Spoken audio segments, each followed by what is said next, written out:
கோவக்காய் வச்சு ஒரு சூப்பரான சைடிஷ் ரெசிபி தான் பார்க்க போகிறோம். கோவக்காயை வேணான்னு சொல்கிறவங்க கூட இந்த மாதிரி செஞ்சு கொடுத்தா திரும்ப திரும்ப கேட்பாங்க.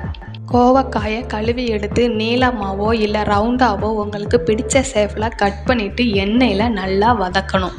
தோலெல்லாம் சுருங்கி எண்ணெயிலேயே நல்லா வெந்ததுக்கப்புறம் ஒரு பாத்திரத்தில் மாற்றிக்கலாம்.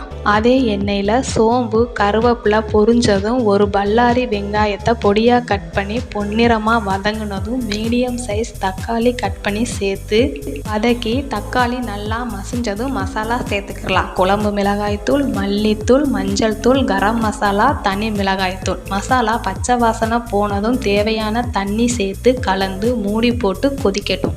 2 துண்டு தேங்காவோட கொஞ்சமாக சோம்பு சேர்த்து அரைச்சி வச்சுக்கோங்க. மசாலா பச்சை வாசனை போய் எண்ணெய் பிரிஞ்சு வந்ததும் வதக்கிய கோவக்காயை சேர்த்து தேவையான அளவு உப்பு சேர்த்து கலந்து மூடி போட்டு வேக வைக்கலாம். கோவக்காய் மசாலாவோட நல்லா கலந்து வெந்து வரும். இப்போது நம்ம அரைச்சி வச்ச தேங்காய் பேஸ்ட்டும் மிக்ஸி ஜாரை அலசின கொஞ்சமாக தண்ணியும் சேர்த்து கலந்து ஒரு கொதி வந்ததும் மல்லி இலை தூவி இறக்குனா சூப்பரான கோவக்காய் தொக்கு ரெடி.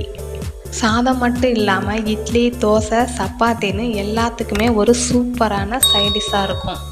நீங்களும் கண்டிப்பாக ட்ரை பண்ணி பாருங்கள். ரெசிபி பிடிச்சிருந்தா லைக் பண்ணுங்கள், நம்ம சேனலை சப்ஸ்கிரைப் பண்ணுங்கள்.